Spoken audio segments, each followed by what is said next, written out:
All right. So, as promised, we're going to get into After the Roll Legend of Vox Machina. This is Season 2, Episode of 1, Rise of the Chroma Conclave. Absolutely fantastic.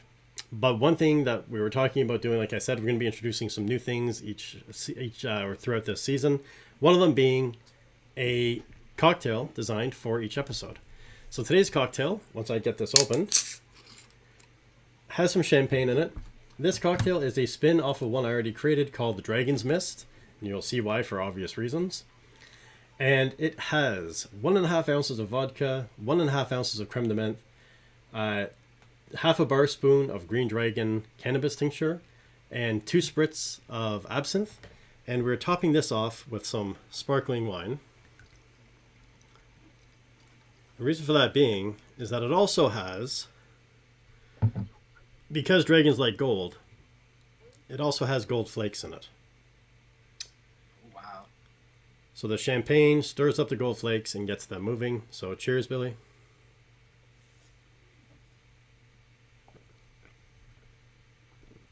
Ah, that is so lovely. So we have a gold sparkling champagne dragon drink. There we are. It's very nice. It's very nice. So I'm guessing nothing else caught your interest from the opening episode. You decided to go with the dragon drink. Yeah, there's a lot of stuff caught my interest, but I thought the dragon drink was very fitting. Hey, thank you for the follow. And unfortunately, what is this? Hold on a second. Yeah, unfortunately, you are banned. There we go. Don't come in trying to hype up Dogecoin and trying to sell stuff on stream. So back to our regular scheduled programming. Anyone comes in and does that, I automatically assume it's a bot. No, I agree. So there we go. So a lot of stuff caught my attention with this episode, but I think there was a overlying or overarching kind of theme to the episode. Mm-hmm. And that's kind of why I decided to go with dragons. And like I said, dragons do love gold, and that is mentioned. So we have the green dragon drink going on here. Plus, it's a damn tasty drink. It doesn't show up, unfortunately, because my green screen doesn't show. Let me see if we can get this looking better. No, it's not going to. Is that... Yeah, it's not really popping up. Much better. Interesting. You see there's green. It's the same green as the backdrop, actually, which is very strange. So, anyways, back to the episode at hand. What were your overall views of the episode or thoughts? So I didn't watch it quite as many times as you did. I only watched it 2.5, but overall, I was impressed. I thought this was a great opening entry into season 2. I thought it hit a lot of the same strides as the original episode of season 1 did, where it feels like they're making a lot of promises and you're like, oh boy, I hope this is going to be as exciting as it sounds like. And based on what they did in season 1, I really think they're going to. So I'm very, very excited from this episode. Yeah, I would agree with that. I watched it with a friend of mine, and that's what I said to him when we started watching it. I'm like, in writing, beginning of the book, the beginning of a season, beginning of a series, whatever it is, you are essentially making a promise to the viewer, to the reader, saying, this is what kind of ride you're in for, and if you stick with us, this is what you're going to get going through. And they really delivered last season. And if they deliver this season the way they did last season, we are in for one hell of a ride.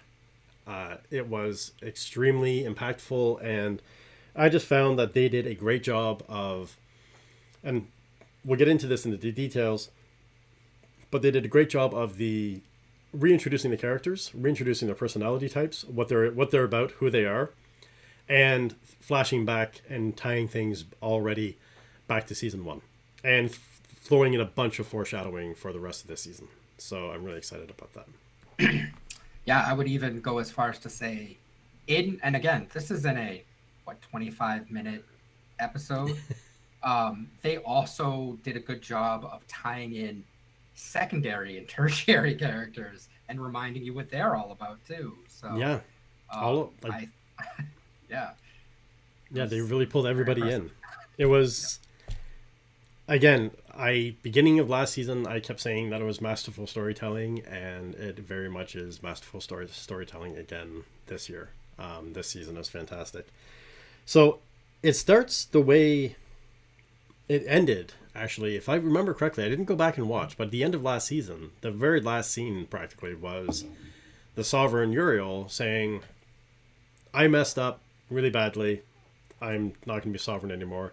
I'm going to give power over to the Council of Tal'Dorei."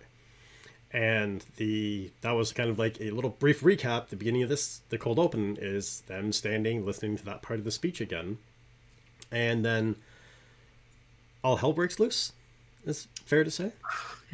Man, I don't know if that is an understatement or the understatement of the century based on what we witness. But yeah. Yeah, I stopped my stream on Thursday and I checked on my family and then I turned it on, and I was pretty much like this the entire episode, just Yeah. watching it lay out. My jaw was on my chest and it was absolutely stunning. Like there wasn't a ton of Vox Machina in this episode. It was basically 18 minutes of carnage, about Yeah. 8 minutes of Vox Machina. Yeah, that was literally my second note in this whole episode. My second note was, this is beautiful. This is visually stunning from one end to the other end. When you actually watch like the dragons flying around the city and you see the city like in its whole, it's just gorgeous. The dragons, the detail of their scales and their eyeballs and stuff were just like, you could have had an art clinic just based on this episode's like style alone. Yeah, the first time. So for those of you who haven't seen it, there's the Sovereign is giving the speech saying that he's stepping down because he screwed up and let bad people in, and kind of almost destroy Tal'Dorei last season.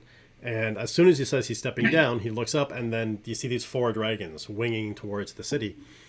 And when they do that close up of Thordax, of just this dragon's face in frame, and then it kind of pans back a little bit and you see more of them, but that face bobbing coming up in frame was just like, I paused it and just stared at it because the animation was so gorgeous. And I love the fact that in Legend of Vox Machina, dragons are right dragons. They're not wyverns, they're dragons. They have four legs, they have wings, they're giant beasts. They're slight variations on how they're doing things, but those variations of the dragons, like there's one of them, I think it was either Umbrasyl or Raishan, has almost like bat wings that go all the way down to the tail, Mm-hmm. and the rest have the normal kind of wings on dragons. But so the dragons come winging in, and they immediately start. Well, the Raishan comes in and starts spitting acid on everybody, and they didn't hold anything back in this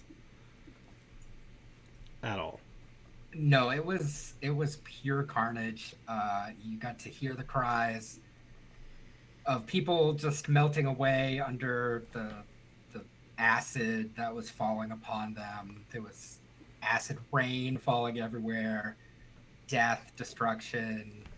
Thardak was throwing fireballs around. Buildings were on fire, toppling. It was the sound effects in it just kind of go along with the art style of just being really really perfect for the carnage and destruction that you were seeing. Uh, it was enough for me to a couple times to have to hold my breath because I was just like, "What's happening next? What's going to happen next?" Yeah. Well, that was it. And the fact that, the Raishan actually doesn't just spit acid. Like, Mm-hmm. it's everywhere. It's dripping off of its wings. It's Yeah. pouring out of its pores. Like, the thing is just literally raining down acid on everyone. But they get attacked, and this is, as within this attack, and this is again all in the cold open, we have the city being devastated, the dragons flying through, circling the city, just absolute gorgeousness that we're seeing. The Vorgal comes the ice dragon, comes blowing in, blows out the top of the tower and comes crashing down. And we end up seeing, this gives us an instant reminder of who Vox Machina is. We have Vex immediately dropping down when the dragons are coming, getting a headache. So we know that Vex is the sensing dragons. Grog does his regular, like, oh, is this part of the show? And then we have Pike being like, no, buddy, it's not part of the show. Like, pat on the head. You're fantastic, but kind of dumb. And then Gilmore with his perfect comment of, I feel like I'm overdressed. And then we have Vax kind of take charge and say, everybody run. Because he's kind of the spotter, the one that scouts ahead and sees things and is the first to give the orders in oftentimes in things. And so it's just a perfect connection to who these characters are in that one scene. You're kind of reminded of how everyone fits into play. For not all of them, but a chunk of it. And then the other thing I have here is just awe. Just the way the attacks, like it wasn't just like an ease into thing. It was dragons landing and slamming down and spinning their different attacks and going wild. And then we have the Sovereign Uriel die with a smile on his face. Yeah, so was that unnerving or what? It was very strange to have that moment where you see the Sovereign standing there and then kind of do that chuckle and smile as the blood starts to come out of his eyes. It has to be some kind of foreshadowing. It just seemed too weird not to be. Yeah. But it was really something. For all the carnage going on, and just to have that, like, it was a really poignant break in what was happening. Then we also have Scanlan yelling, like, because Vex says protect the Sovereign. He's like, he's not the Sovereign anymore. Let's go. Let's kind of run, kind of thing. And then that's the opening. Like, the Tal'Dori's in flames. There's blasted apart. People are dying in the streets. The Sovereign has been killed. And everything has just, in a heartbeat, gone completely to hell, with 4 dragons winging about the palace, which is absolutely fantastic. Yeah, it's at this point where I'm watching the carnage and I have to actually think to myself, does anyone survive this battle? Because the carnage was so intense and so like over encompassing that it was just traumatizing to watch. And as much as I love Vox Machina and I remember lots of fun things from it, this storyline I'm a little bit fuzzy on. It's been a while since I watched the Chroma Conclave storyline. So a lot of this is like, oh yeah moments for me. And this was definitely something where I went, wait, is this it? Is this what happens to the city? I can't remember.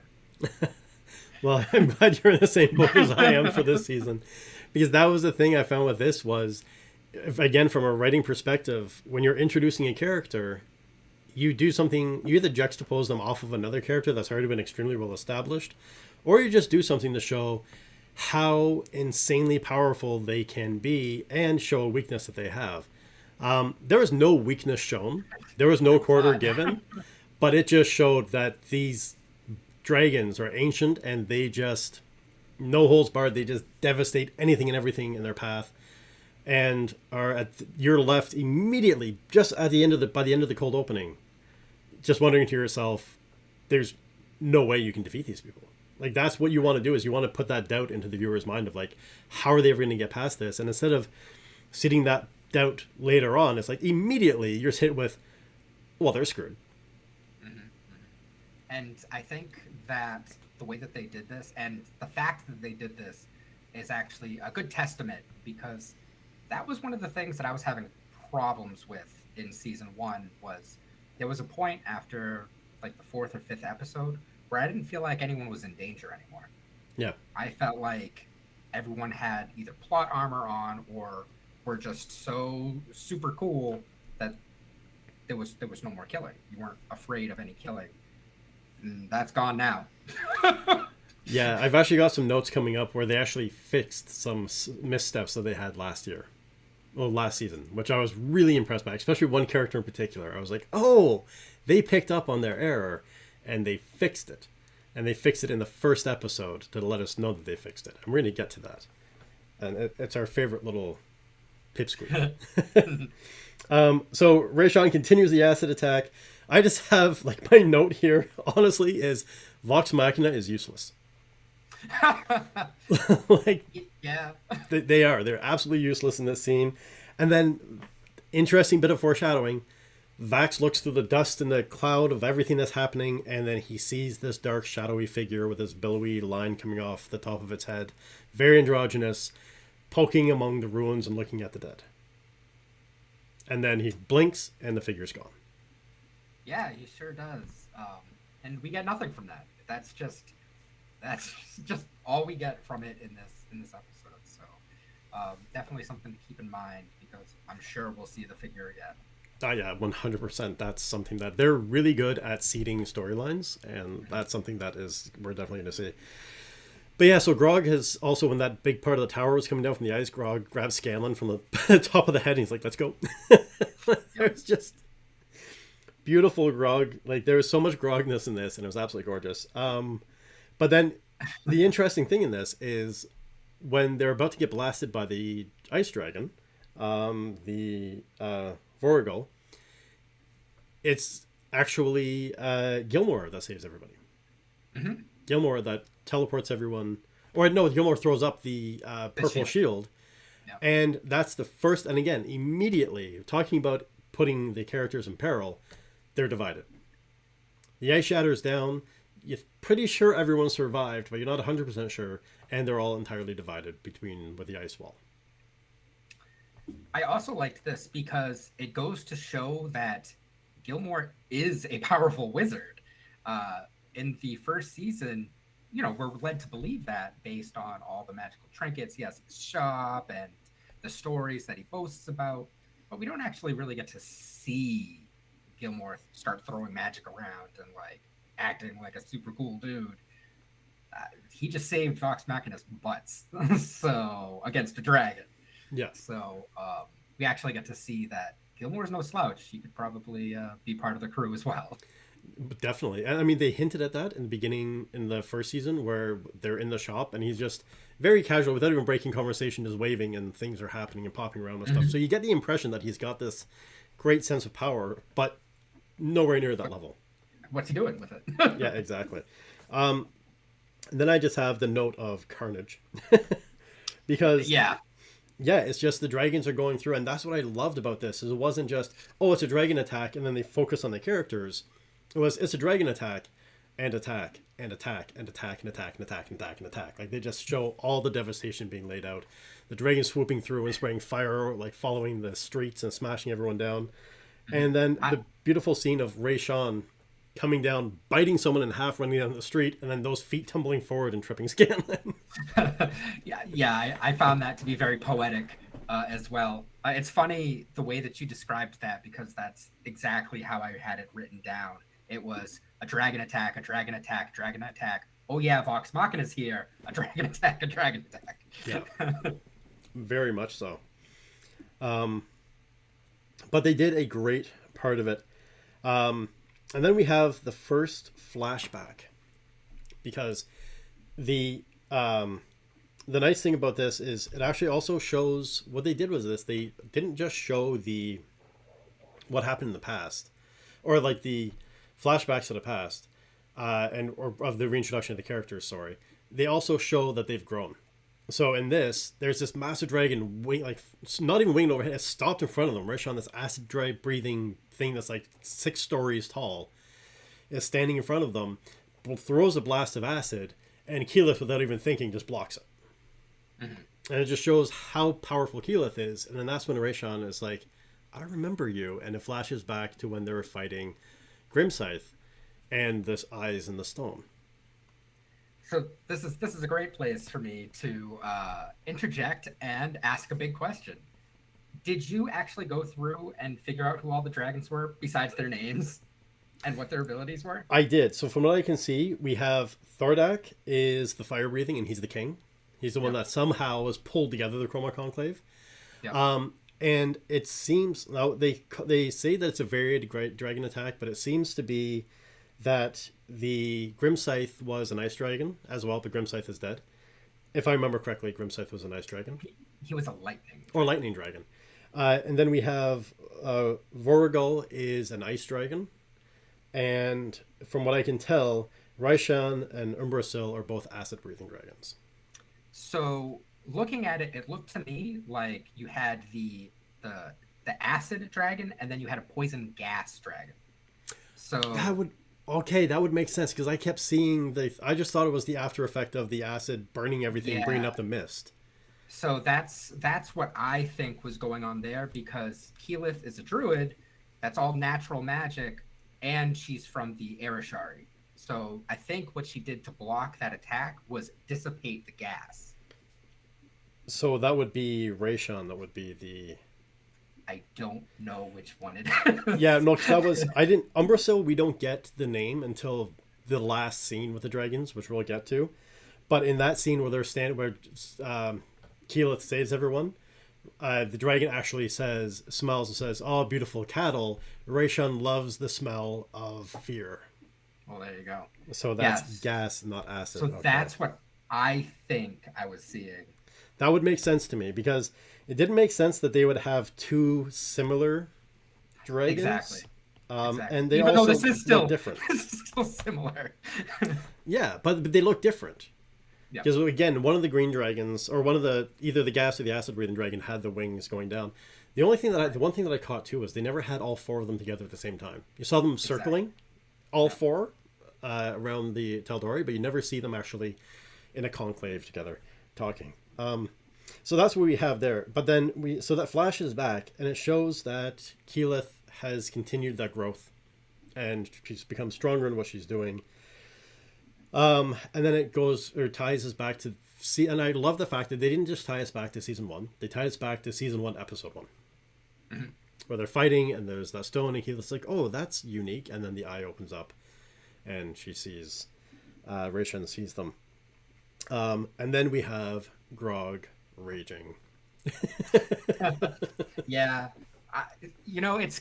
I love Grog. He's so great, but the poor guy has the hardest time in all these battles. He's always the one that rushes in first and either gets knocked aside, or in this case his axe breaks. That was my favorite head splitter.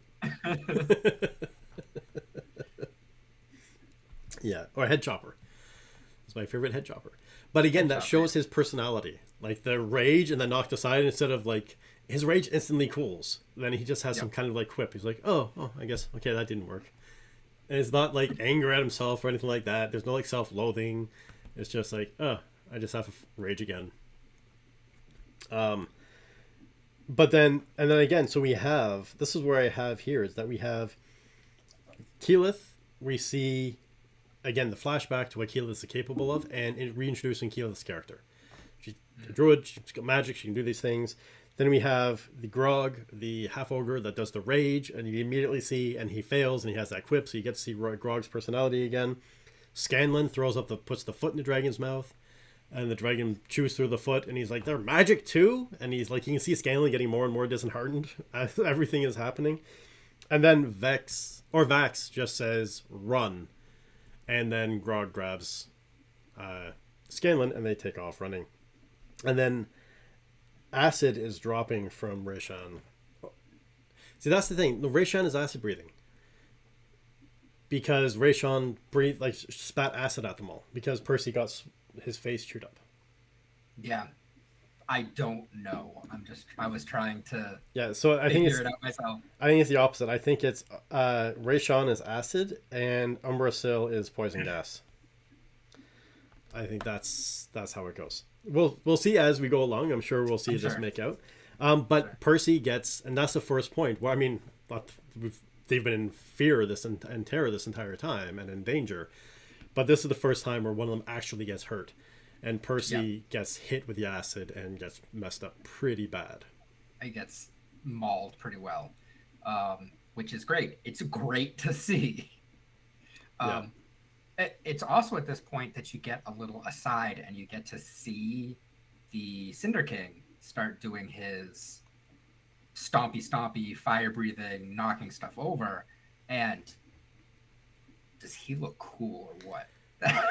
Yeah, the thing that it's little details that blow me away, and the thing for me beyond again just the enormous mass of this beast is you see him step up and put one foot down, and instantaneous the two iron light standards just melt.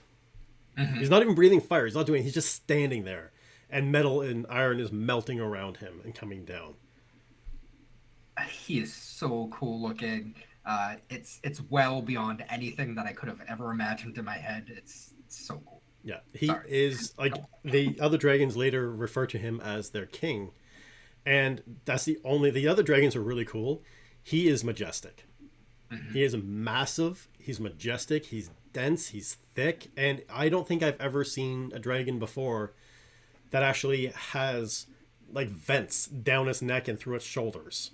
Yeah, and it's funny because you're talking about this big giant reptilian creature. He is charismatic too.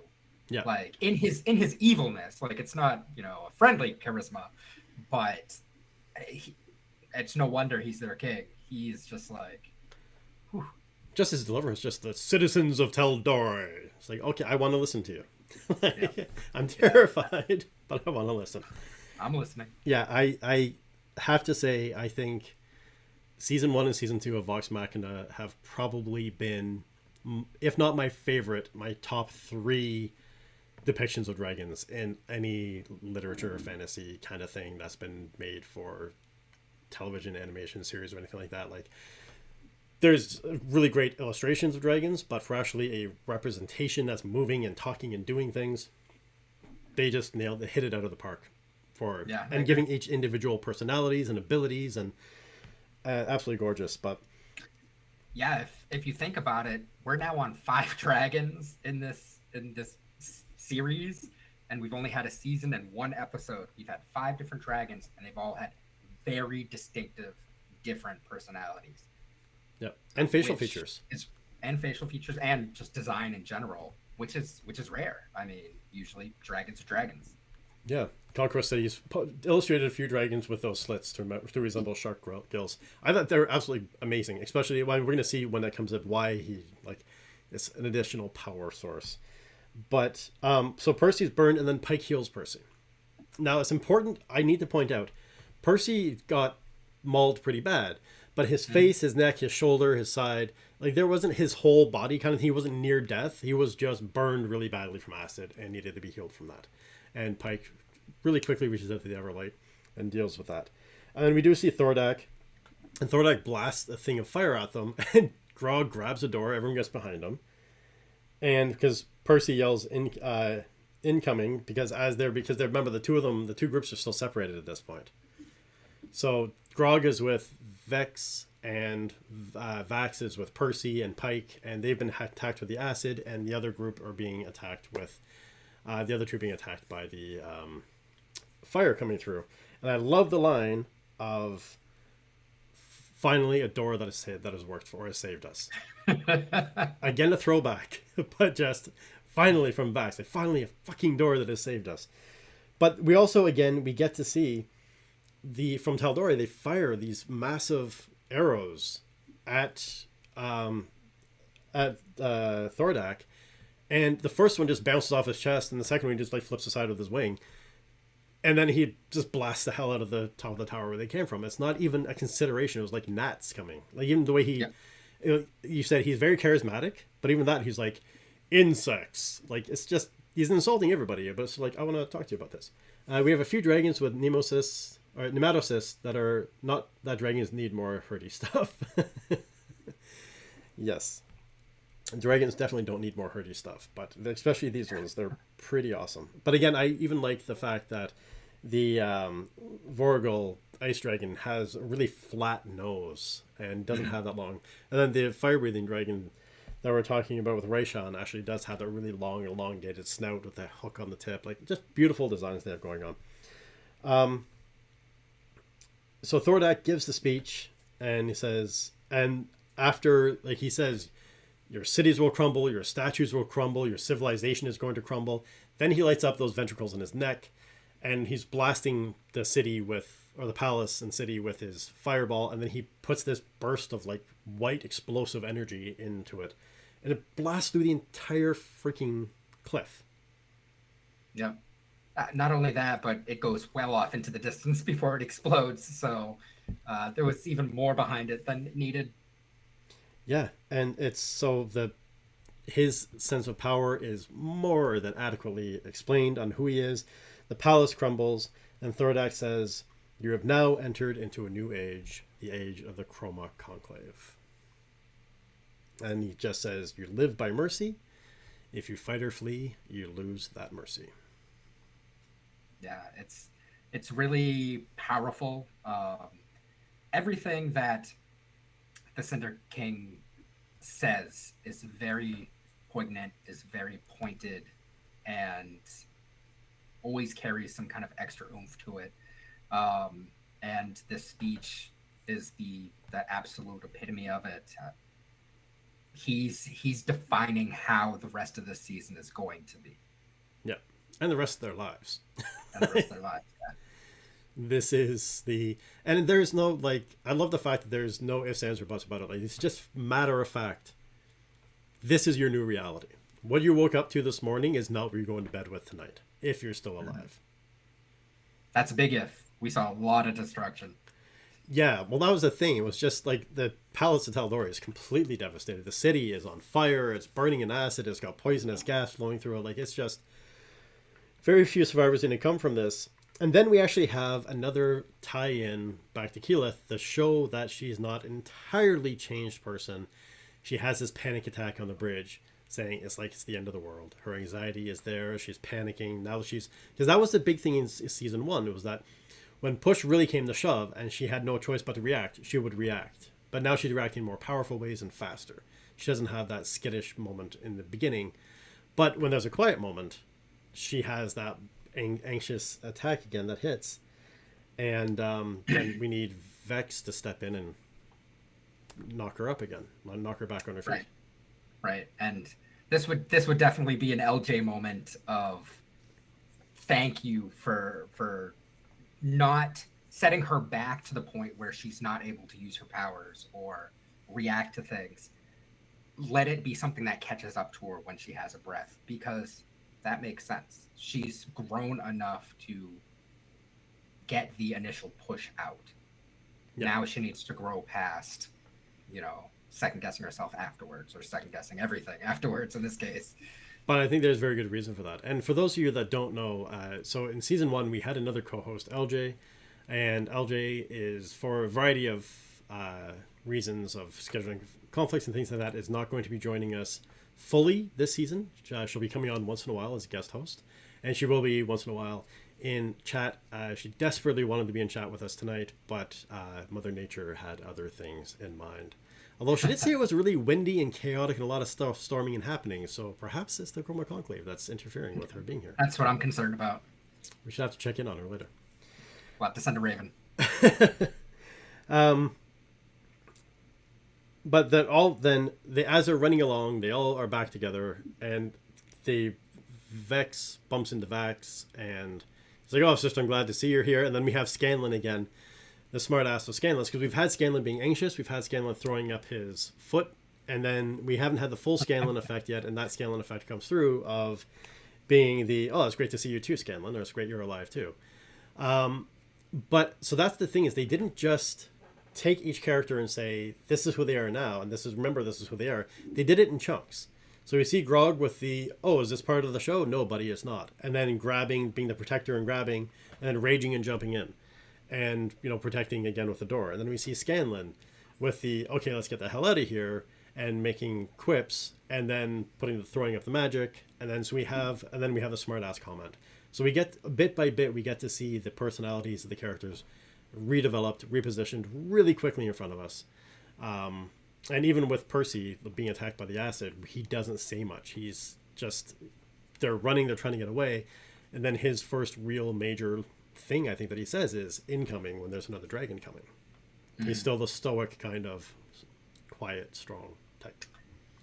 And you know what? I feel like that's earned since he carried a lot of the first season.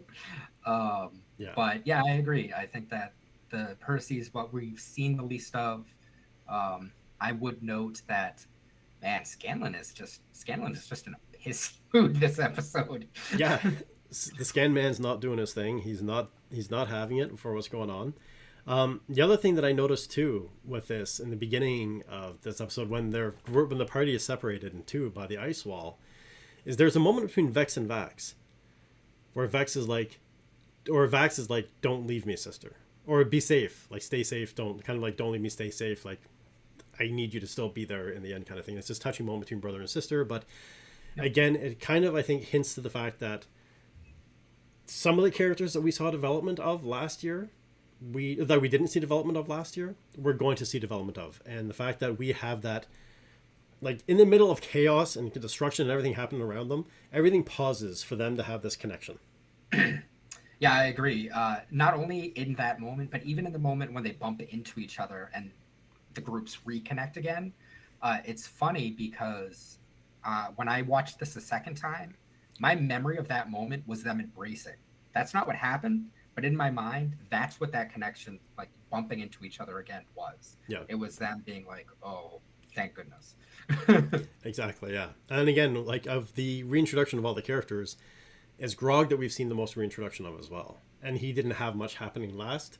Percy had a lot last, and he's kind of quiet. So it seems like almost seems like they might be positioning people a little bit more to have more focus, more growth, which would be great to see laying out, because even Scanlan needs a bit more, Pike needs a bit more. Yep. So we can see some of those characters get developed, and even Gilmore seems like there's going to be more Gilmore.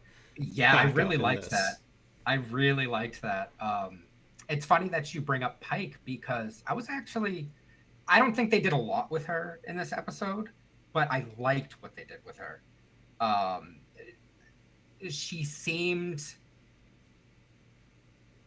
I'm going to say human, but she seemed gnomish again. Yeah. And it was very refreshing to have her have like, and this is later in the episode, like interest in going to another city, like interests and being part of the conversation, instead of just being the healer, just being I have to touch this person. Now, granted, she did a lot of healing in this episode. Yeah, well, that's what we're kind of getting to, is they get to, as they're running, their airship is flying away. People are fleeing, and Thordax shoots it down with a rain of fireballs. Not just one, he like rains fireballs down. That, of course, inevitably blasts the hell out of Gilmore's shop as they're getting there. And Gilmore's not there. They don't know where he is. And again, this is another reintroduction of Percy. Percy has a habit of cleaning his glasses when things are stressful. So he takes his glasses off, he drops them, obviously because it's stressful, and that's how we find Gilmore. There's a faint moan, but that's where we find Gilmore sitting there. Now, this is my thing, is Pike comes in. Now, I'm going to disagree with you slightly on that, in that Pike didn't do a lot of healing. Pike healed Percy, that had some acid wounds on his body. I mean, albeit really bad acid wounds, but he wasn't like on the point of death. And then she comes to find Gilmore, and Gilmore's in really rough shape. The bone is sticking out of his leg, or showing through his leg. He's really burned up and like attacked, and has been crushed, and is on the point of death. And or close to death maybe. And Pike starts healing him, and then she stops. She gets him back on his feet, and then she stops, and she says, "I'm sorry, the leg is going to have to happen later. I'm tapped out."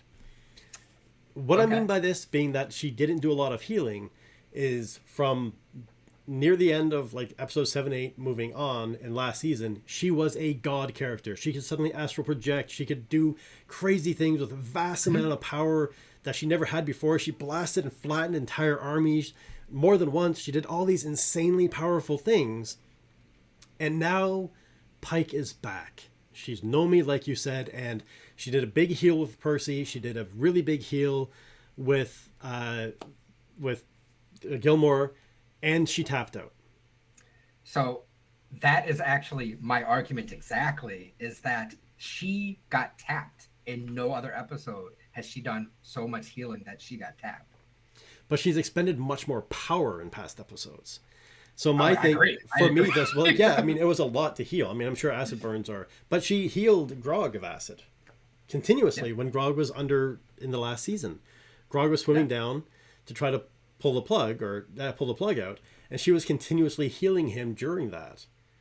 So it's just I took this as they've healed Pike back. I think they realized they made her far too powerful by the end of last season, and they clipped her wings and brought her back to a more standardized character again. Yeah, I mean, I completely agree and understand where you're coming from. It was more mincing of words for me. Is I was saying she did a lot of healing because she did enough healing that she was tapped out, kind of poking fun at the fact that she could never run out before that she could do all this healing. But no, I agree. I think that the fact that she is, like I said, Nomi again is great. It's so much better for her character to be able to have interests and learn and explore and not just be an astral projecting god.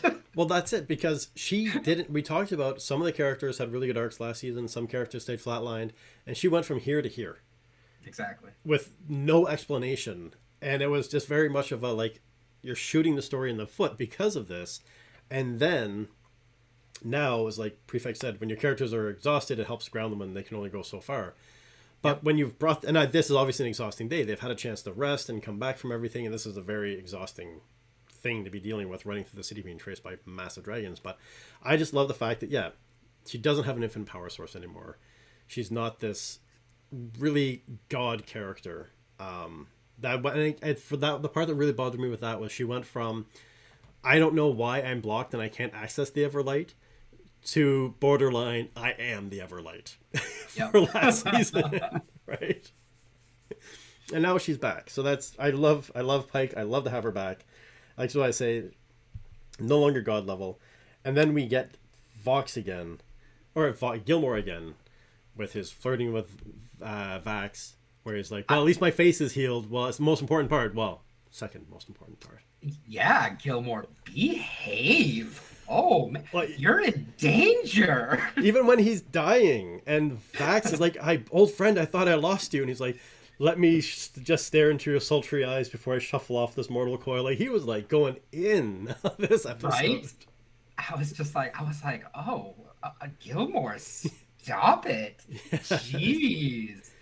Yeah, I love it. I think Gilmore and Vax's relationship is really cute and very, very funny because he is so over the top and like starry-eyed and stuff. That's so cute. Yeah, I love it.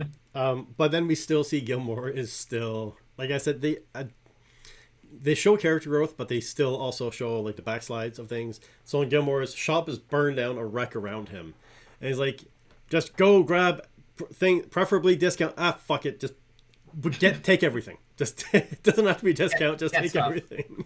Get stuff, yeah. And then so I did take down note that Vex grabbed arrows. Scanlan would probably tell this best, but Vex grabbed arrows. Grog grabbed the belt. Pike grabbed the potion. Vax grabbed a book or a satchel. I couldn't quite tell. It was a really quick snatch. As a square leather bound something, and Scanlan took a broom. And I have to point this out. Percy's going for the Dragonlance. Mythical Lance of Dragon Killing, sorry. And trademark. And as he's reaching for it, this boulder comes crashing through and destroys it. And that's what I love about this show, is that there's points where as the writer, you're like, lazy writing. And then as a fan, you're like, no. Even if you didn't watch the thing play out, that was, you found a Dragonlance. What do? I reach out for it. Roll your dice. I roll a 1. The hell you do. And then the lance is gone. It's gone. Yeah, I thought that was really funny. I especially liked the little like spirit puff that came out of it as the magic escaped the lance because it got destroyed. It was very funny. I think the satchel or case that you're talking to is actually a bag of holding. That Vax grabbed? Yes. Oh, so it looked kind of square for me. I think that's just how they designed it in this one. In this moment. Yeah. Because that's one thing that I noticed was that when it's very subtle, but as they're talking after that, Grog is sitting on the floor, and there's when the dragon attacks, when Thordak attacks again, And you see Grog holding arrows, and he's going like this, and you see in his hand he's putting the arrows into the bag of holding. So it's a very subtle note. And that could have been, in Grog's hand, the bag of holding may have looked different than it does in Vax's hand, right? But the thing being is that they have a bag of holding, so I think you might be right on that, is that's what Vax grabbed. But it shows the intelligence and the detail put into the writing of the show, and that's not, they grab all this stuff, and then all of a sudden in the next scene you see them, they don't have it. They actually have subtly in the background, if you're paying attention, Grog stuffing all of their stuff into the bag of holding. Yep. Yeah, and I was just going through the things as they were grabbing them, being like doing the checklist of, okay, that's that, that's that, that's that. So that was my, I don't know what that is, so I think it's this. Yeah, and it would make sense for him to have that. Like grabbing a book, he's not a spellcaster. It wouldn't. I don't know if there was like what would be in just grabbing a satchel. So if it's a satchel, a bag, it would probably be a bag of holding that he has. They need to start embroidering those things. Yeah, it should have a magical aura around it that we can just see. I actually saw a dice bag that was like, it actually said bag of holding on it. So we have that, and then so they're attacked again. The Thordak is coming in, raining hell on them again, and once more Gilmore steps in and saves the day. Yep, that's two. That's two in this episode. Yep, and it's just so quick that.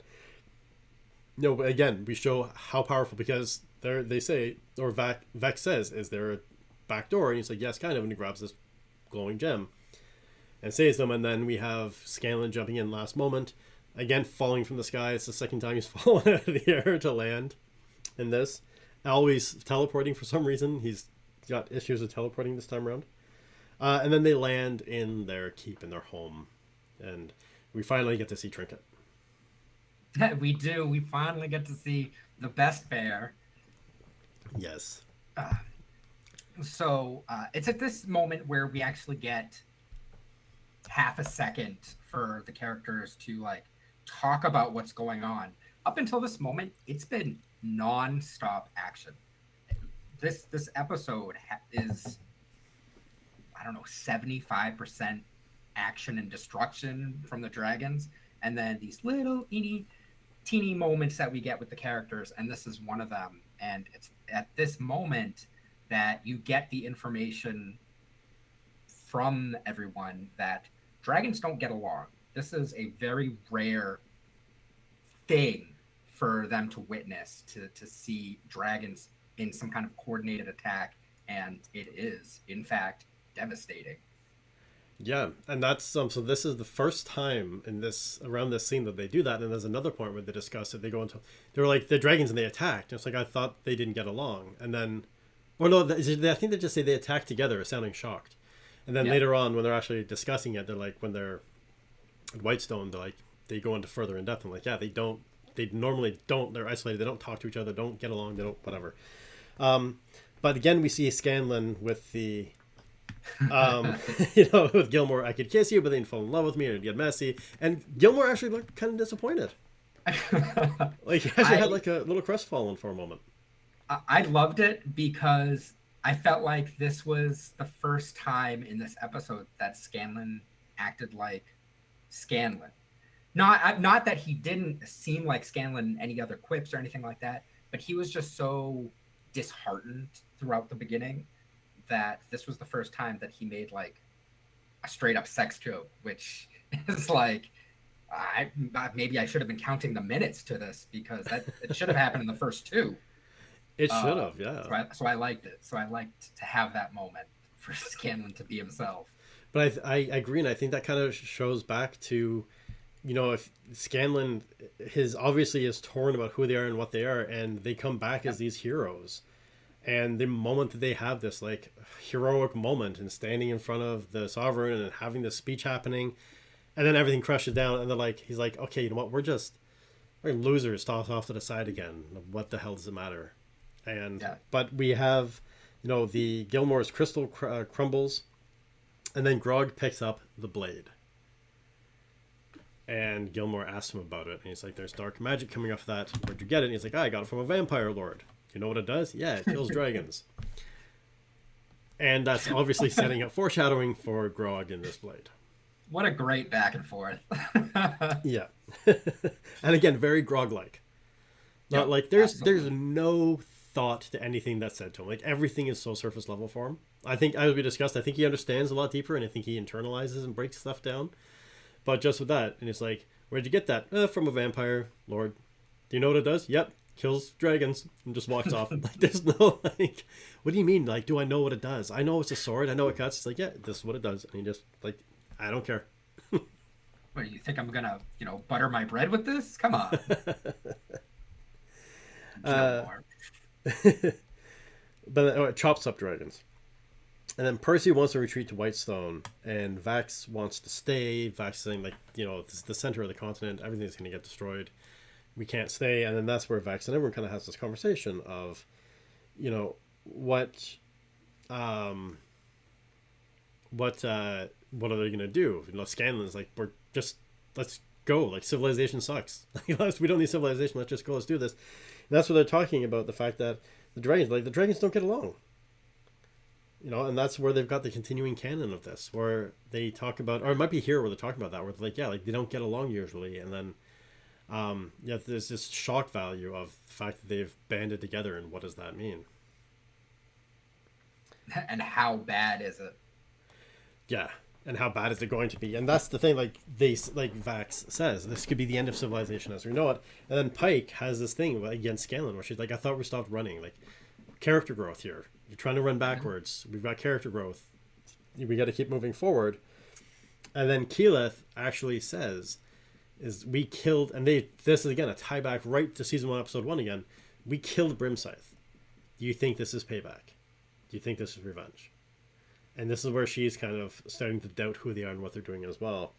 And then that's where we have Vax come back and say, "Well, if it's revenge, it's one hell of a revenge." And it would be one hell of a revenge, because 4 dragons working in coordination to destroy a city, that destruction was ripe. Yeah. Ripe. It was. And then this all ties in with Percy making, again, the next real thing that Percy says is this, like, no. Tal'Dorei had one of the strongest armies in the world until Grimscythe started breaking it down. This plan has been in motion for a long time. And, like, this isn't revenge for us. We stepped in on something that was close to hatching, and we just kind of, like, walked up to the egg as it was cracking open. Yeah, and I think that's important to just recognize, not only for Vox Machina, but as the viewers, that I think it's easy to mistakenly, like, get on that bandwagon as well, to hear what Keyleth is saying and agree, oh yeah, this is ultimately your fault. But I think they're doing a good job of painting the picture that this was going to happen anyway. Yeah. And I think, again, showing, obviously, the dragons not getting along is seriously building canon and building the universe, and I think that's really going to come into play. But I think that also comes into play to defeat Keyleth's argument. Is this revenge because we killed Brimscythe? No. Dragons don't like each other. They don't care. That's one less prick I have to deal with, so thank you. That's great. They're not going to come seek revenge because you killed one dragon. Right? And now they're getting along with each other, so it's going to be... There's something bigger that's pulling this through. My thinking already, just watching this play out, is the anticipation of something happening to help Vox Machina due to dragon infighting. I can't see the Conclave lasting happy-go-lucky family with Thordak being the ruler, calling all the shots. I think there's got to be some form of infighting or something happening somewhere down the road. That's my prediction. We'll see what happens. But yeah, then there's a bang at the gates, and there is a massive line of refugees coming in. Oh, yeah. I didn't know that many people survived from the city. Yeah, right? That's what blew me away, was that there was a ton. But of course, obviously, there's certain people are picked out. There's Keyleth talking to some orphans. And Scanlan, like, yeah, come in. But if you go to my room, that's a totally normal swing. Don't worry about it. Like, we're back to Scanlan being Scanlan, Scanlan. again, like there's that they really have a fluctuation with him, where in the middle of things, Scanlan is focused doing his thing, and like Keyleth is focused doing her thing, and when things are quiet, Scanlan is doubting everything, and Keyleth is anxious. So, but they both, this shows their growth, but it shows they still have that fallback, flawed thinking that they're going to keep sinking into. And that still very much has potential of derailing everything for them. Yeah, agreed. But they go along, and then we have our friend of Vorgerol comes in, and that was again a jaw-dropping moment for me, where we've got this massive line of refugees going off in the distance, and it's just like, and in my head, I just heard Thordak. You live by mercy. If you fight or try to flee, you lose that mercy. And of course, they're fleeing. They're trying to leave, and then they just get like frozen in bloody chunks of ice. Yeah, it was one of those things where I never really considered what would happen if you got, slammed into ice like that, but I guess that's what would happen, and it was pretty gross. Yeah, they didn't, again, they didn't, I'm going to say they struck a really fine balance. I think they did a great job because oftentimes I find getting this balance, hey, we're being raided by Dalinartho. Thank you for the raid. Welcome, raiders. Welcome, everybody. I am the Calm Scribe, and I'm being joined by Billy or Sporkle McSpork, and we are breaking down the first episode of Legend of Vox Machina. I hope you had a great raid, or a great stream, Dylan.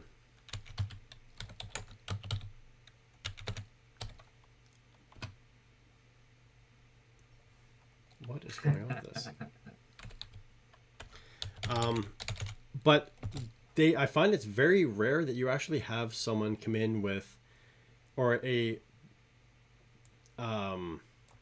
balance struck so smoothly as they did with this, where typically it's either they completely avoid everything and shy away from it, or they go way over the top and there's blood spurting everywhere and it's grotesque and the stomach turning. You don't need to go that far. I found they just hit the perfect balance on this. They showed you really just how horrific it was, and they didn't gross you up. Yeah. I completely agree with that. And I think that was true throughout this episode. And I think they did a good job of that in season 1, too. Except maybe the first episode, which was a little bit more over the top with vomiting. Yeah. Everything else was perfectly fine afterwards. But talking about this scene, it was shockingly devastating. I kind of expected, maybe a couple of those ice bombs to go off and then discussion, maybe bringing them back into the city. But no, this dragon just decided to lay waste to, I'm guessing, thousands upon thousands of refugees. Every single person that tried to flee. Like, that was Thordak's command. If you flee, you die. And except for those little orphans. Thank goodness. Yeah. There's a couple that made it through and survived, but then we have this and then again because they're talking about, like, Percy wants to go back to Whitestone, he wants to retreat further away. Vax doesn't want to go anywhere, and Urashal, whatever his name is, just makes the decision for them and just completely flattens or explodes their building in ice.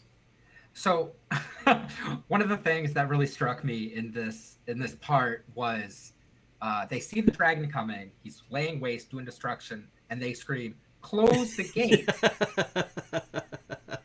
And then the dragon gets to the gate. The dragon could literally step over the wall into the gate. And he just thrashes himself into it and just knocks everything down. I was just like, I don't know what you thought the gate was going to do to protect you. Yeah, exactly. And that was almost his response to that. I was like, really? Gate? Okay. Yeah. But it just struck me as like... No, it was beautiful. I had that as well. Every time I saw it, I was like, they closed it. I guess? Like, Good job. did Keyleth do something? Like, did she put like a thorn spell on it that gonna hurt him if he damages the gate or something? Like, um, but yeah, and then they actually Vex yells out Kiki now, and we get to see the fact that Keyleth has grown even further. We get to see another step forward in her power when she is opening this portal in the tree to Whitestone, but she's still faltering. She's still under stress and she's having difficulty with it. So it shows that she's much more powerful. I just found they did a really good balance of Keyleth's character with growth and flawed thinking and abilities and mistrust in herself and that stuff. Like, it just, they did a really good balance. Yeah, I agree. Then this was a good example of that, like ability to, follow through, even though she was panicking, but you could still see that she was panicking, but she was still able to accomplish what she was told to do. Yeah, without calling out for help from anyone. Exactly. Right? She didn't need anyone to goad her on or boost her up. It was just, I think Vax just once said Kiki now, because obviously it was getting kind of tense. Just a little. So she's much stronger, and then Scanlan and Vex try to do the fake out, and again, I think that's another thing that kind of, we have this Scanlan getting back to himself, being like, yeah, you're like in the thick of things. He's like, yeah, we're Vox Machina. He's like, we killed the dragon before, we've done this. Fake out worked before, let's do the fake out. And it doesn't quite go the way he thinks. No, and so the one complaint I had here is that he already knows that these dragons are magic in some way when he tried to use his foot. Yeah. So I'm a little surprised that he thought maybe he could get away with this fake imagery stuff, but in the middle of a crisis, it worked before. I can see how you might still think you could get away with that, but I just feel like maybe he should have known better. Yeah, I can definitely see that was, you shouldn't have been that, or at the very least, not as shocked that it did. I think that was more the thing. Like, really, you're shocked? Yeah, it just trumped your foot into dust, and you're good. But then there's that quick little thing. Am I becoming predictable? Like, becoming? Yeah, of course. Yeah, harsh. Yeah. Harsh Vex. And then they get chased into the portal, and we have Grog saving Gilmore this time, Scanlan trying to save Pike, and Pike pausing to save the orphans. Yep. Like, it was... Thankfully. Yes, thankfully. But it was... they get through the portal, and it was a nice thing of... It was Gilmore saving everybody, Grog saving Scanlan, and now we have Scanlan trying to save Pike, and Grog saving Gilmore. It's like they're giving kind of like turn for turn, helping each other out. It's not just one-sided people saving each other. They're all have an opportunity to be somewhat of a hero in this episode.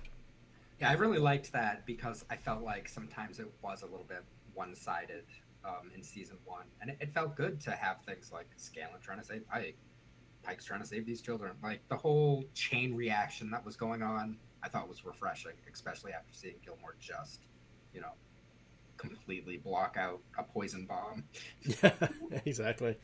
But I think what we're seeing with Scanlan is a bit of a PTSD reaction to things. Mm-hmm. And how and it seems like that's what they're doing with this.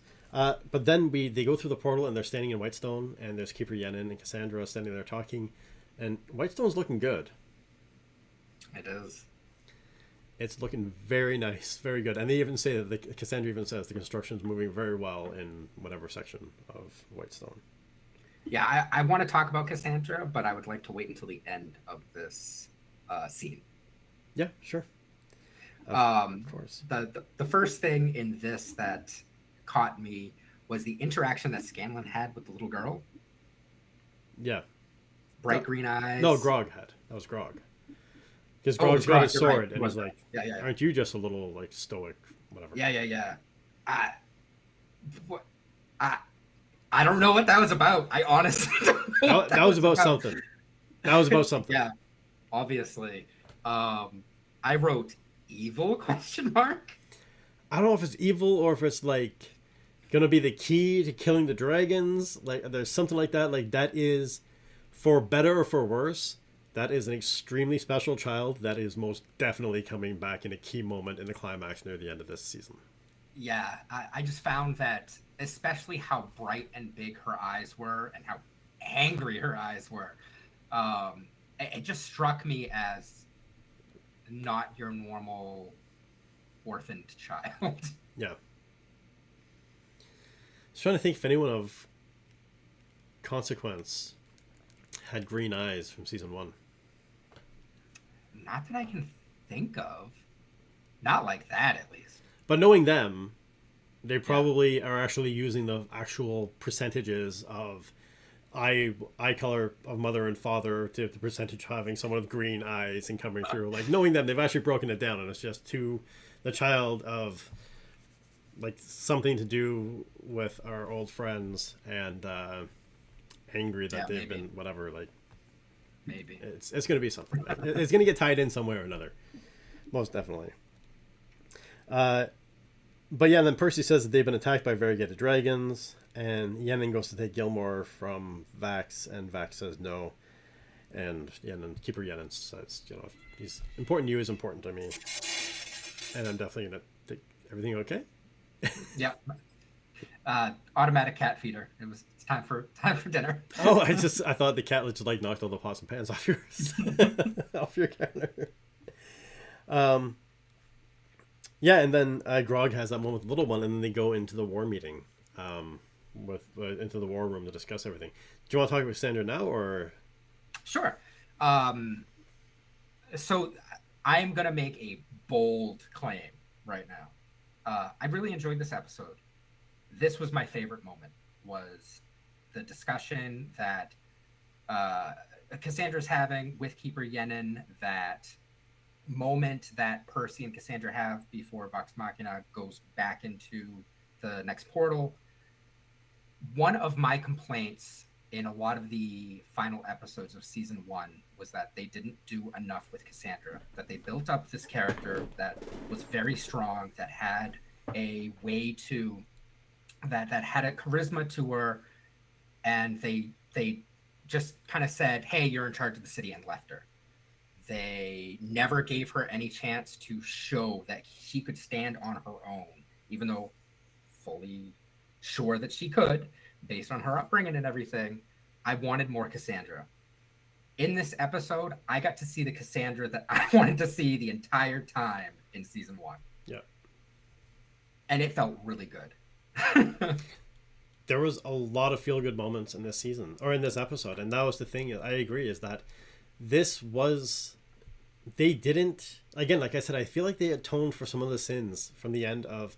I feel like they may have actually listened to feedback, but not in the way of like listen to fan feedback of changing the way they do everything, but just Right. making subtle adjustments here and there. Because I found with this, like we didn't see Cassandra grow up Mhm. in her character arc, but we start this season and we know there was a between books character arc that happened with her. It's very Absolutely. clear because she is in charge.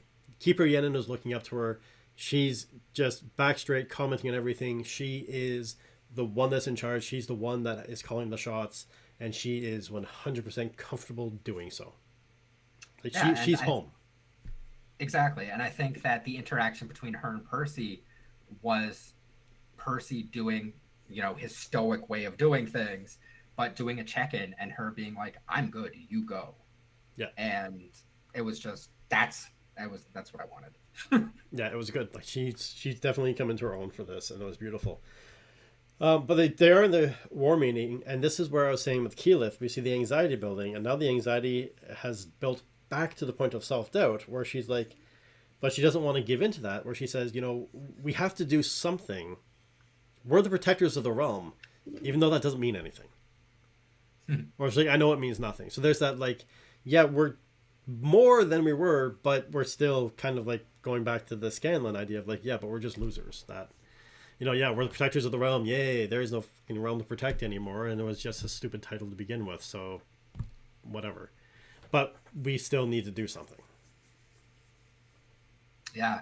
Uh, no, it's a good point, and it's definitely a good example of Keyleth's continued struggles with her anxiety. But again, like we talked about earlier, I think that they're doing a really good job of showing that, yes, she still has these self doubt moments, but it's not coming in crisis anymore, which is really what we wanted. We wanted to see that growth and not have her slide back on it. Yeah, and this really shows her pushing that growth because she's having this like, yeah, I know it means nothing and or whatever, but still we have to do something. She's like, I still have to do my Aramente. Like and she starts coming up with ideas. It's not just shutting down and huddling in on herself. She's got ideas. She's pushing forward. Right. And usually when she came up with ideas, it was always like she would ask if she could have an idea. Yeah. Right. So yeah, the growth is huge in that moment. They've definitely done a good job with that. But then Speaker Yenin says they have to go to Vasselheim, and Percy goes into the diplomacy of, well, I can use diplomacy to get into things, and then they talk about and Pike is excited because it's run by religious orders. Vex obviously doesn't want to go because it's stuffy and boring and probably something a little more than we know is happening. And then we have Cassandra actually talking like they've got, like, they're isolated, they've got the biggest armies, they've got whatever, like, you can go and get help from them and do this kind of thing. And it's Scanlan that jumps up and finally says, like, no, it's like, we're losers that just happened to get out. We're lucky enough to get out alive. Why, like, this isn't us. Why would we be doing this? And, like, well, we have to do something. And, well, we don't have to do anything. And he storms out. Yeah. And, that's the self-doubt that I was getting from Scanlan at the beginning of this episode, coming back full circle, concerning me from someone who loves the character's point of view.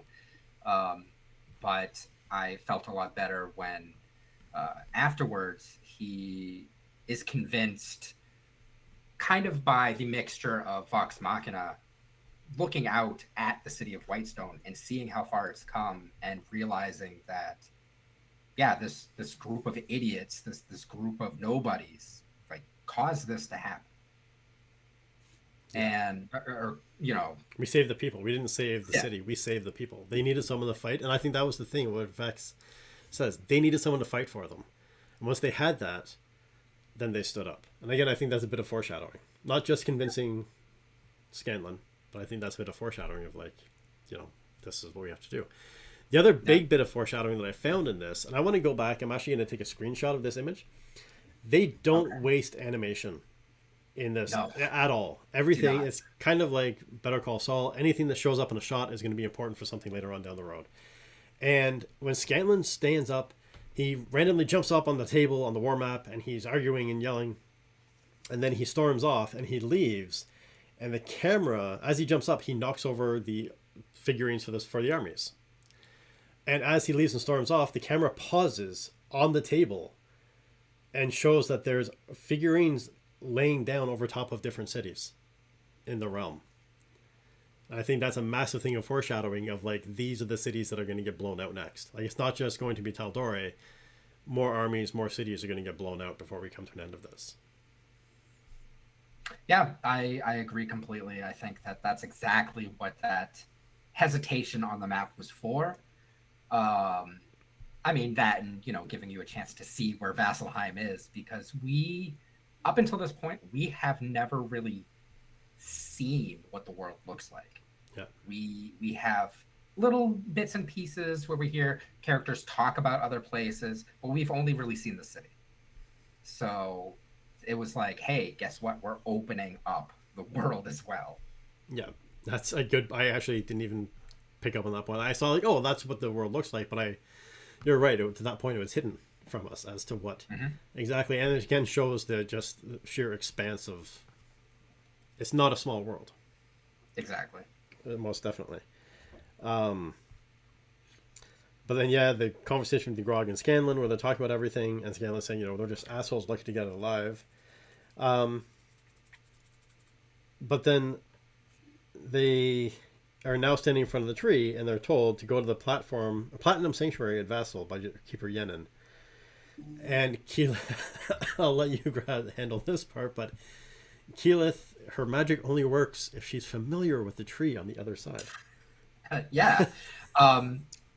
So this spell, I can't remember exactly what it is. It's like plant walking or something like that, and that is supposed to be how it works. Um, if you know of a tree and can visualize it, then you can open up a portal to this tree. Um, and Keeper Yenin is just like, oh no, no, no. I'll just tell you what it is and you can think about it. It'll be fine. And then she goes into a description where she is completely vague about any descriptor that is useful.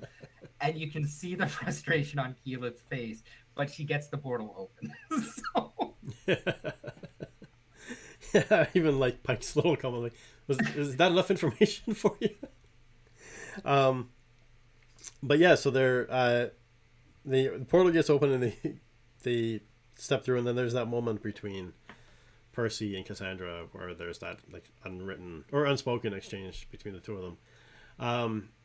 But I think that's, they decide that they go off and they're going to fight the dragons. They're going to do this thing, and they're stepping through, and it's just a really good, as we talked about, crossing the threshold. They've crossed thresholds multiple times in the episode, but this is crossing the threshold, going into the new, for speaking of the hero's journey or the action adventure, they're crossing the threshold into the new world, where they're going to be facing new trials and tribulations, facing new allies and enemies, rebuilding all of this stuff moving forward. And actually, the next episode is actually called The Trials of Vasselheim. oh, So weird. it's like they really are like they're kind of hitting you. Anyone that's a writer in the audience is getting smacked in the face with the book, being like, they're crossing the threshold, they're entering the trials. Like, we're hitting these beats as we go along, and everything is timing out really well. Like, it's just beautiful, and how the story is unfolding in this. I'm really a big fan of how this episode is laid out. But then we have a meeting of Yeah, the final minds. scene. A beautiful scene. Yeah. So in the final scene, we get to see what's going on in Iman, and we get to see I'm going to call them the Council of Dragons, sitting and making plans for what the next step is. They specifically discuss the fact that Vox Machina and people surrounding that group have escaped magically. And the Cinder King is basically like, nope, stick to the plan. We're going to bleed this area of all of its treasures, and then we'll deal with the rest. So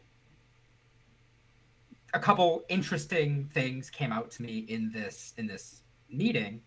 First of all, you actually get to see that the three other dragons, not the Cinder King, but the three other dragons are kowtowing to the Cinder King. There is a hierarchy there that, in the discussions that we've learned throughout the episode, shouldn't be there. And it's very interesting to watch. Again, I don't blame them. The Cinder King is majestic and cool. 100%. But it's very interesting to watch when you're thinking, why is this happening? That's it. And there does seem to be, I don't know if it's a further hierarchy or of just a knowledge of abilities, or I don't know how you would describe it. Let me know. But in that scene where I actually wrote down where it was Thordak says, did you get them? And it was Vorgirl, the ice dragon, that comes back and says, yes, but not all of them. They escaped through magic. And then Thordak says, keep to the plan. Because he says, I want to go, let me go after them and kill them. And he says, no. Keep to the plan, is plunder and spoil. And then he's talking to Umbrasyl, and he says, and then Umbrasyl says, what of me? The land is full of gold, my king. Actually says, my king, which shows obvious massive distortion and power. And then Thordak says, gather it, bring it to me, and then you go hunt down the vermin.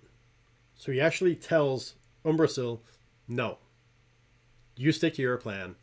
Then he tells the other dragon, get the gold, and then you go hunt. Yeah. And knock them down. So that's either he's lost faith because he didn't succeed in the first time, or he's thinking, you know what, you're better at hunting and tracking, so I'm going to give it to you. Or it's actually, you've been demoted in power, and now you're getting more responsibility because this dude screwed everything up so badly.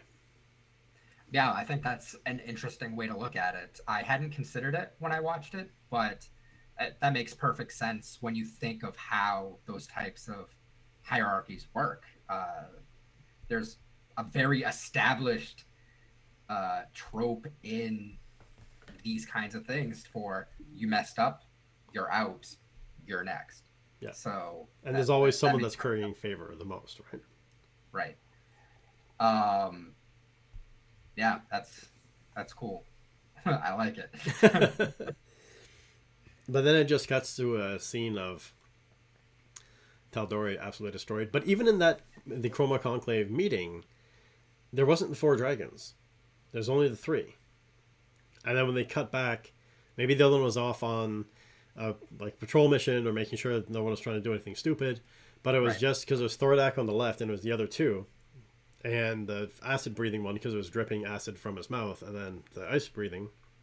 And then they take off, and in the last shot of the just devastated city, you see 4 dragons circling. Because at that point, I was like, it was 4 dragons that came in, right? It wasn't just 3. And then I actually counted the 4 in the red sundown, or the flame, glow of the flames, 4 dragons circling. I did the same exact thing, because I was like, it's 4 dragons, right? Nah, I've only seen 3. No, there's 4. And then that's when I went back and watched it again and was trying to figure out like the poison versus the gas, because I was like, who is this 4th dragon? I think the 4th dragon is the one with the bat wings. Yes, and I think that's the gas breathing dragon. Well, wait, we can easily tell because it flies up. Those 2 dragons are extremely similar. The gas and the poison are extremely similar because they're very similar in colors, long, thin snouts and faces. And I think one has normal wings and one has bat wings. But I'm trying to think, the poison breather that the Umbrasyl that bit the guy and left his feet behind for Scanlan, that was obviously an acid breathing, and I think it had regular wings, but it was standing behind buildings, so we may not have seen the wings properly. And then the one that flew up and breathed the poisonous gas on them, it did have, I think I remember, like, we'd have to go back and check the wings, because that's the key difference between the 2 of them is the wing structure. I think you're right, because I think specifically when we see the gas dragon, it's during that first attack when it gets the Sovereign and all the people on the dive. And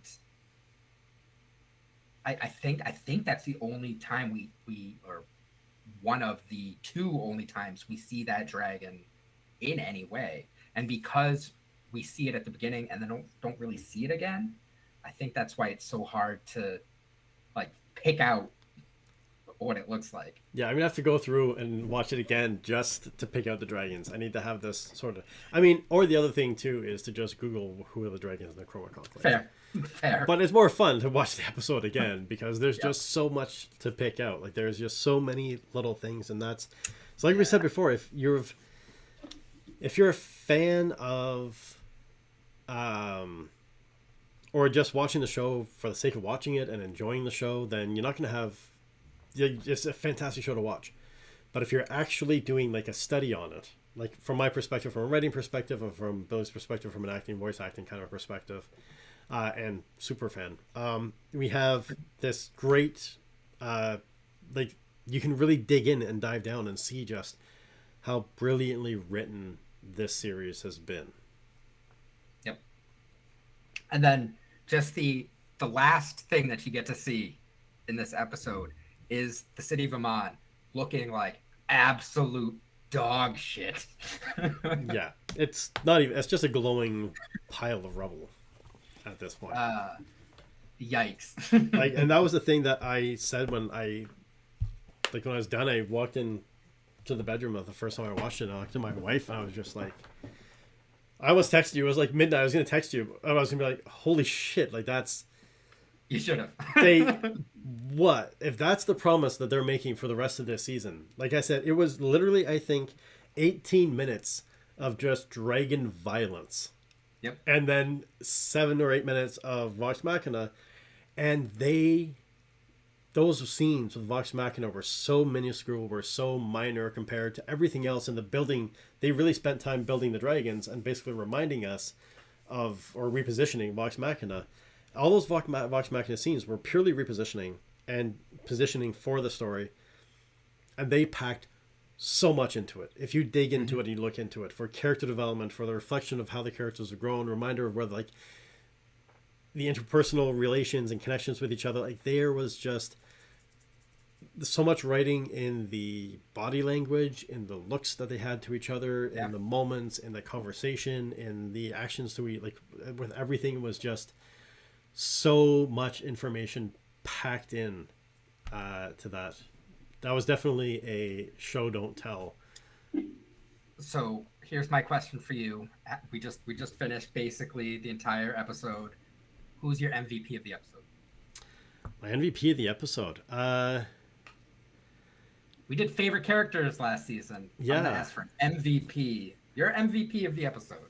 My MVP, I honestly, I think I have to give it to Gilmore. If it wasn't for Gilmore, there wouldn't be an episode. He saved them right off the jump. He protected them from the ice. He gave them a spot to go. He gave them the weapons that are going to continue them further on their road down this path. And he saved them again he saved them from the dragons twice. If it wasn't for, and he was injured the second time. So if it wasn't for Gilmore, we wouldn't have had an episode. And he's been positioned, I think, for more stuff. Like we actually get to see him more. So for me, it's Gilmore. That's a great answer. But Definitely not what I was expecting. No, just not what I was expecting. I think that's a great answer and very reasonable. So I have co-MVPs.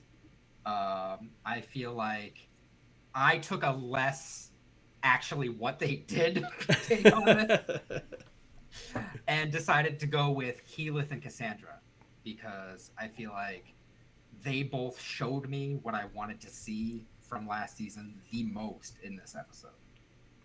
Yeah, I would say I think those are the best written scene catch-ups. That and Pike, I'd kind of squeeze Pike in there as well. Like I found that they did a really good job of bringing those things together, and obviously, like the true king of the episode is Thordak. See, that's what I thought the answer was gonna be. Yeah, that's like Thordak was the MVP. Like I was thinking from the good side. But for the overall thing, like the most kick-ass introduction, everything, like it was just an amazing. There was awe struck with Grimscythe, but or Grimscythe, whatever his name was. But with this, it was a totally different. Like there was just no. You could not avoid the power of this character. He made Grimscythe seem like a baby. Yeah, well, and even Scanlan says that at one point where he's like, "This is," he's like, They're like, "Well, we killed Grimscythe in the war room," and he's like, "Yeah, Grimscythe was like half the size of these guys, and we got lucky that we did that." Like it wasn't like and the main thing with Grimscythe was Grimscythe was cocky. Yep. And that was his downfall. Like he probably could have checked for a trick, and he didn't bother because he was too cocky for it. What are your so a question for you? What are your concerns, if you have any, for the season from this?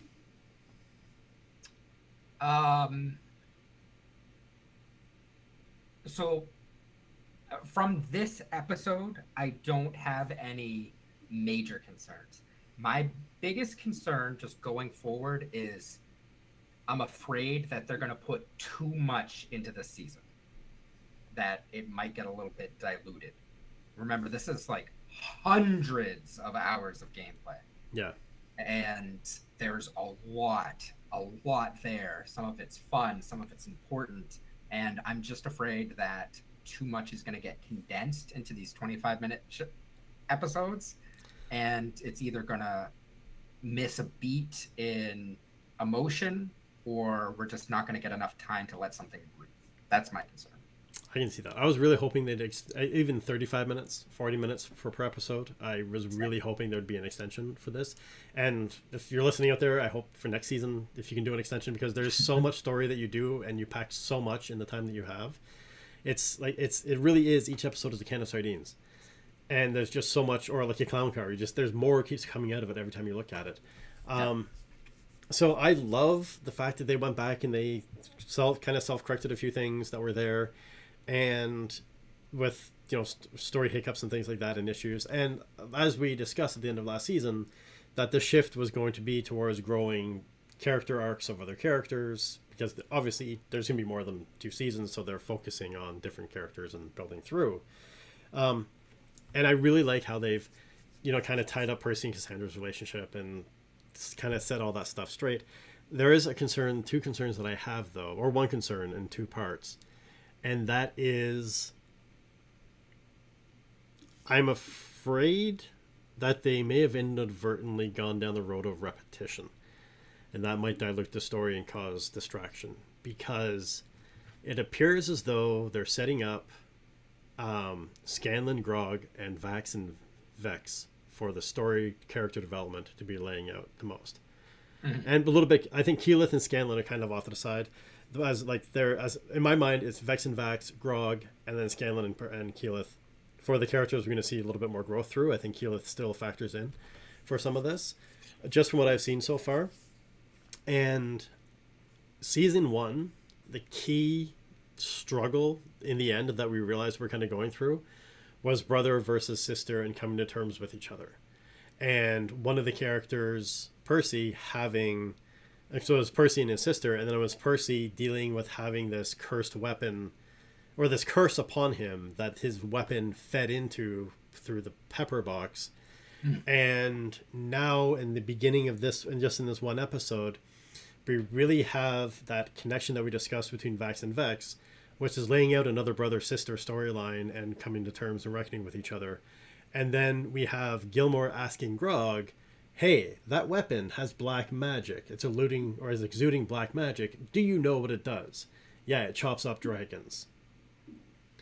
So my concern is that they may have inadvertently doubled their storyline for their character arcs, being 2 brother-sister storylines and 2 cursed, for lack of better terming, 2 cursed weapon storylines being perpetrated through both seasons. Yeah, I can completely see how that looks, and yeah, it's very concerning. You don't want to make it stale when there is a ton of content to choose from in this world. My hope is that the things that might be a little bit more repetitive, we kind of get through quicker to get to the stuff that's more character building. Yeah. But only time will tell. But that being said, though, even if it is repetitive, that's why I said a little bit, because even if it is repetitive, like they're kind of following mirroring storylines moving forward, and there could be a very solid reason for that, which I'll get to in a second, but it's still going to be fascinating and amazing and extremely well executed, and I'm going to love watching every moment of it. So even if it is a little bit repetitious, that might be it's still going to be just as enjoyable as to watch moving forward. The other side of that too is that repetition causes or creates a sense of comfort and a comfort of normalization and connection. So if the viewers are used to seeing what happened in season 1 and they really resonated with what happened in season 1, there may be a slightly purposeful mirroring of the storylines in season 2 to create that sense of comfort. You know what's happening, you know where things are going, you know that it's going to be a different ride. You're on this really wild ride with us, but you don't have to worry about trying to get into everything brand new. There's a subtle sense of hidden comfort in the slightly paralleling of the storylines from season 1. Yeah, I agree. I think that one of the things that's, I'm not going to say works in our favor for season 2, but I think is important to remember is that before we were looking at brother and sister, but in the game this was one character and a NPC. these are two like real people that are developing a character together in the twins Vax and Vex. So I would imagine that regardless of where the storyline goes, it's going to be a lot deeper and a lot more juicy.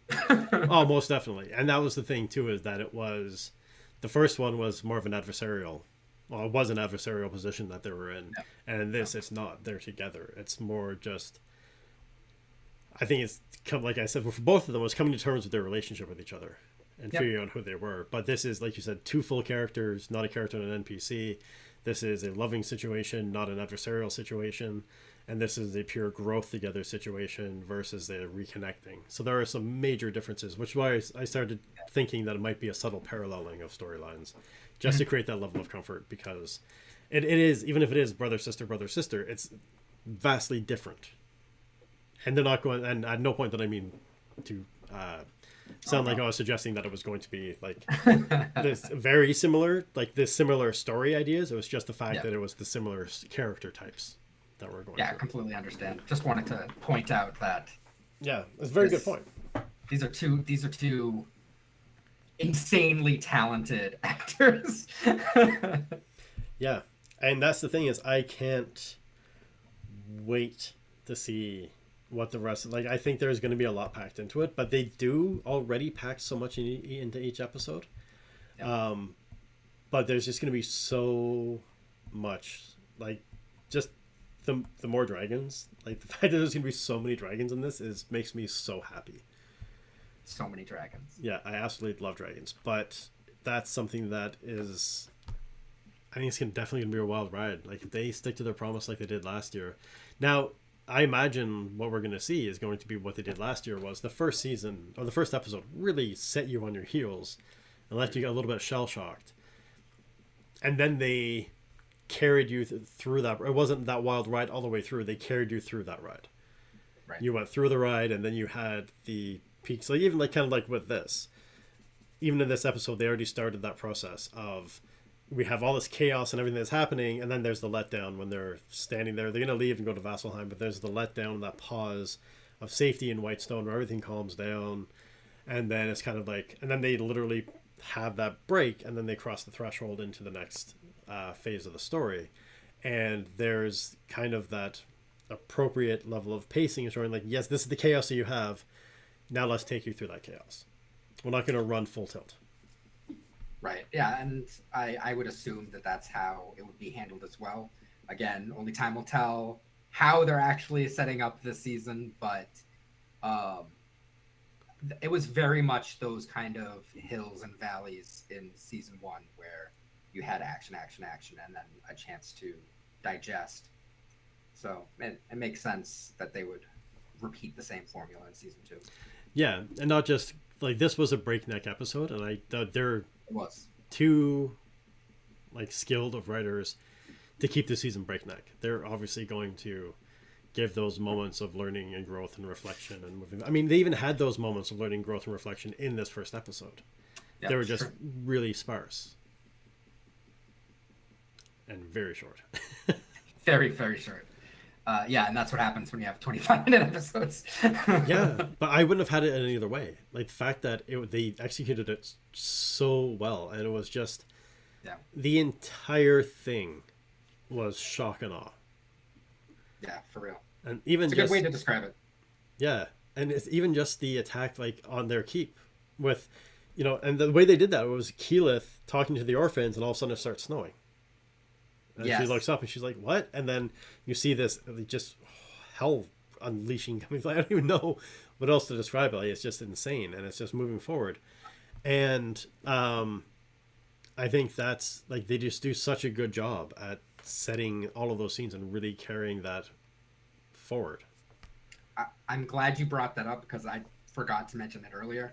But the subtleness that they added, that little snowfall, they didn't make anyone bring attention to it. They just kind of did it. They just kind of snuck it in there. It was so good. Yeah, and that's what I mean with the attention to detail. Like there is just everything that appears on that screen, there is a reason for. Like literally everything comes into play in some way, shape, or form, and it's just beautiful that they did that, and I was super impressed with how they tied back to season one, how they connected everything. Because yeah, season one was a fantastic season, but the dragon episode was the first episode, and there's a lot of distance between then and now. So they reminded you of the stone with the eyes. They reminded you of the battle. They reminded you of how they won the battle. And they did all of those tiebacks in really intelligent ways. And I think that's one of the reasons why the whole fake out thing, I agree that Scanlan shouldn't have been as surprised. But I think him doing that was, again, just a reminder of, oh, this is what they did before. Right. And getting it back from a writing perspective. But again, it's not in your face. It's not info dumping. It's really well executed. And they did all those tiebacks really well. They reintroduced the characters really well. They repositioned them all for moving forward. Showed you who were going to be the more important ones because they got the most repositioning in the moving forward of things. And I think just did a masterful job of setting everything up and reminding everybody of what happened. It was a beautiful mix of a setup for the new season and a recap of what happened last season. Yeah, I agree.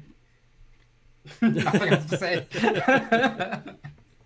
Yeah, I don't know. Sorry, but I was just really impressed with the writing in this episode. Yeah.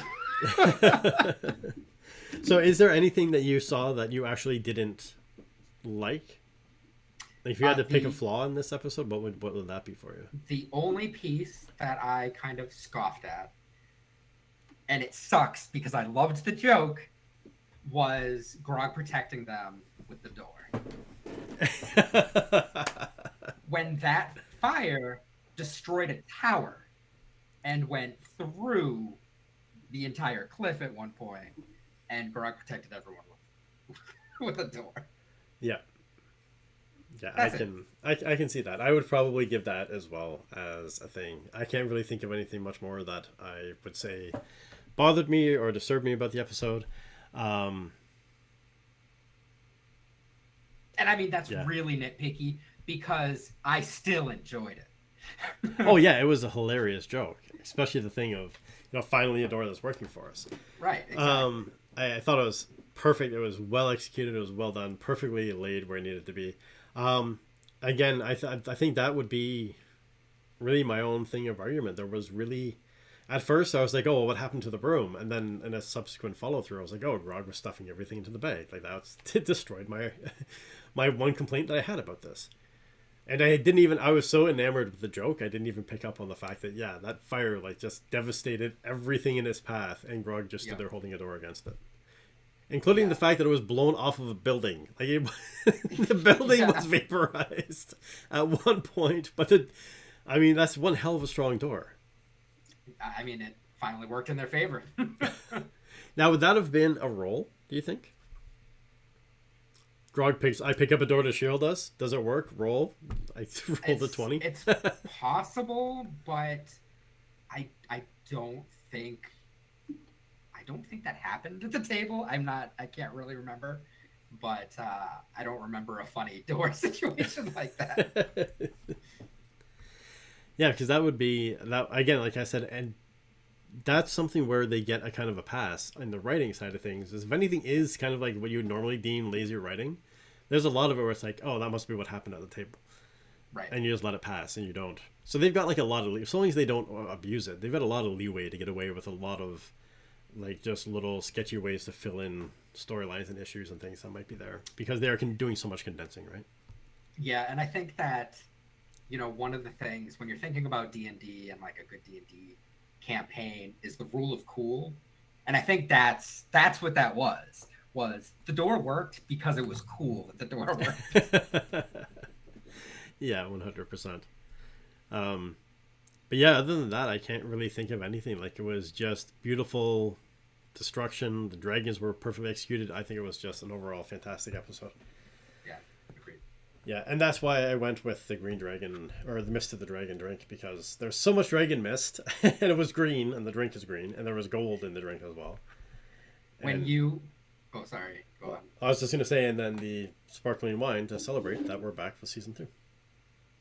When you mentioned during testing that you had a dragon drink ready, and you hadn't seen the first episode yet, and you're like, ah, but you know, I'll wait until I see the first episode because I might change my mind.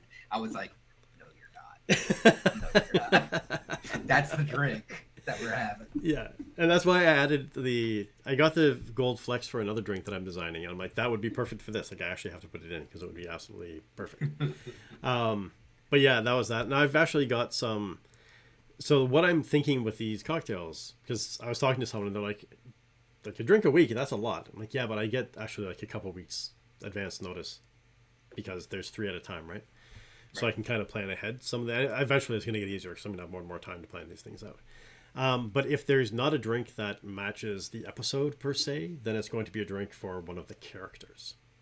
Perfect. So I've got a drink already in the works for Scanlan and one for Keyleth. Nice. And actually one for, I've actually got one now in mind for Brimscythe. Not Brimscythe, Tardak. I've got one for... The Cinder King. Yeah, the Cinder King. I've got one in mind for the Cinder King. And then there was another one that I had in mind for... Who was it? Oh, I started playing around with the idea of one for Grog's Blade. So I think it's obviously going to factor in somehow. And I'm like, that's going to become another character in the story. I was hoping you were going to say Gilmore. I've got some ideas for Gilmore, but Gilmore is just so... That's where I'm torn, because I want Scanlan's drink to obviously be pink or purple, but I can make Scanlan's drink pink and Gilmore's drink purple. But yeah, I've got some... Gilmore is a lot more tricky of a subject because he is so much packed into one character that is just so different. Like he's just a very diverse character for the fact that he's this like hidden powerful mage. He's kind of greedy, but can be like, he can lend and be open and giving when he wants to be, and he's guarded in some ways, but he's extremely flirtatious with Vex. Like, there's just so much packed into that character that it would be, which character trait do you focus on to design a cocktail off of? Right. So you make them all in one. Perfect. So he is going to be there, but I'm hoping that's going to be the thing, is a cocktail design for the episode. And what I'm going to do is, when I make the episode available on the website, then I'm also going to make the drink recipe available beside the episode. So if anyone wants to try it, they can try it. This drink can be made without the cannabis extract. It can be done just straight.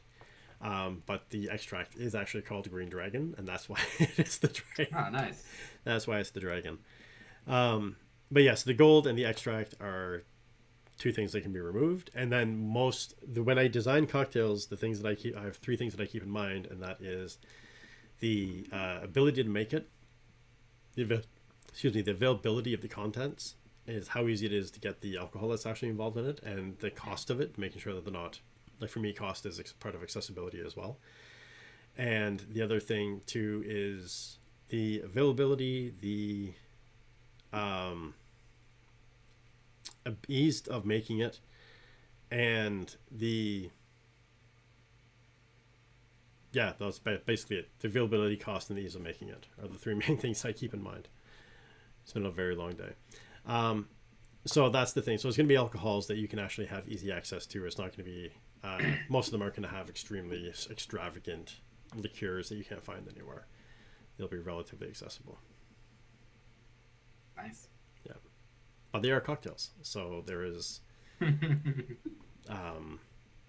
it's usually more expensive ingredients to make. That's the thing behind it. But anyways. So I'm really excited for next episode. I think it's going to be fantastic. Yep. And I'm stoked about having these conversations and moving through this journey again, because there's just so much in this show. And that's, like we said before, and I can't get over the fact of how much stuff they pack into each episode. Yeah. Not to mention, we're back, baby. Yes, we are. It's so exciting to be back. I love chatting with you. I love discussing and breaking down all this stuff. It's absolutely fantastic. And the show is as well, so there's not much more to say than that. This was a beautiful first episode, and I'm thrilled to see what's going to play out from the rest of this. And I can't believe I get off to send you more organs. Thank you, Conquest. Thank you for coming through.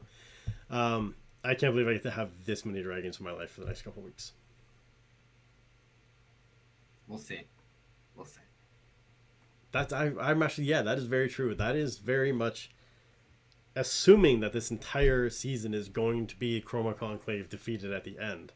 There's no saying they're not going to get their asses kicked in the next 3 episodes, and then it's going to be some other badass coming through. We'll see. I have a thought on that now. I'm not going to share it. I'm not going to share it, but I think the answer was in front of me. I think the answer was in this episode. I think the answer to that question was in this episode. So obviously I have seen the other 2 episodes. So I think I just put some pieces of the puzzle together in my head. Cool. And figured that out. So, all right, there we go. We'll see what happens. Either way, the Chroma Conclave, I don't think you're going to be super easy to defeat. I think they're going to be around for a while. So I'm going to get more dragons in my future. So I'm happy about that. But anyways. Love it. Beautiful. Well, I will let you go from here and then just finish off my stream. And then we will be back next Monday for episode 2, The Trials of Vasselheim. And we'll see what happens to our characters as they carry on. Sounds great. Thank you so much for having me. Awesome. Thank you for joining me, and we'll talk to you again very soon. Have a great night. Take care. You too. Bye.